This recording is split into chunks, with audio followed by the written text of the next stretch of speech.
Municipal commissioner గారికి, R&B అధికారులకు మరియు ఈ R&B అండర్ పాస్ నిర్మిస్తున్న కాంట్రాక్టర్లకు అందరికీ నమస్కారం. మీరు చూడవచ్చు ఈ అండర్ పాస్ నిర్మాణంలో వాస్తవానికి షాపులన్నీ కటింగ్ మార్కింగ్ పెట్టిరు. ఆ కటింగ్ చేయకుండానే ఈ మోరి నిర్మిస్తున్నారు. ఈ మోరి నిర్మించడం తూతు మంత్రంగా నిర్మిస్తున్నారు. మీరు చూడవచ్చు ఈ మోరి మధ్యలోనే మీ కరెంటు స్తంభము మధ్యలోనే ఉన్నది. అదే కాకుండా చూడండి, ఇక్కడికి వచ్చేవారికి mission Bhagiratha pipe line diversion అయింది. ఇక్కడికి మోరి నిర్మాణం వచ్చే వరకు జీరో అయింది.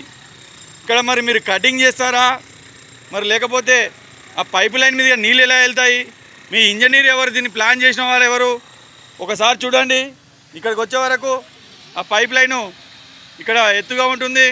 మరి ఆ కటింగ్ చేసే దగ్గరనేమో మోరి అట్లా వెళ్ళి స్లాబ్ వేసి అవతలకి వేస్తున్నారు. మరి మీరు ఏం నిర్మాణం చేస్తున్నారు? ఎవరి పర్యవేక్షణలో ఈ పని అవుతున్నది? ఏదో పని చేసినాము, చేతులు దులుపుకొని పోయినామని బయట పడాలనా? మీరు ఎట్లా చేస్తున్నారు నిర్మాణం పనులు? మరి ఇక్కడ నీళ్ళు ఎలా వెళ్తాయి? ఇక్కడ బేస్మెంట్ వచ్చింది, షాప్ది పూర్తిగా జీరో అయిపోయింది.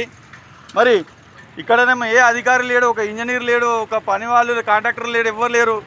మరి ఎట్లా చేస్తారు? ఏదైనా మీరు పని చేసేది ఉంటే భవిష్యత్ తరాలకు ఉపయోగపడే విధంగా ఎవరికి ఇబ్బందులు తలెత్తకుండా చేయండి. దయచేసి ఏదో చేసినామా దులుపుకున్నామా అవతల పడ్డామని కాదు. మీరు ఈ రోడ్డు కూడా వెడల్పు తక్కువ అయిపోతున్నది.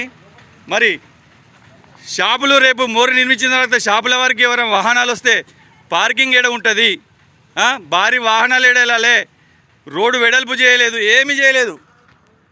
దయచేసి సమస్యను అర్థం చేసుకొని మీరు పని మంచిగా నాణ్యంగా ఎవరికి భవిష్యత్తులో ఇబ్బంది తలెత్తకుండా చేయండి. బందెల సుభాష్ ఆలేరు, లేకపోతే ఈ పనిని నిలిపివేయాల్సి వస్తుంది. దయచేసి ఆ సమస్య రాకుండా చూసుకోండి.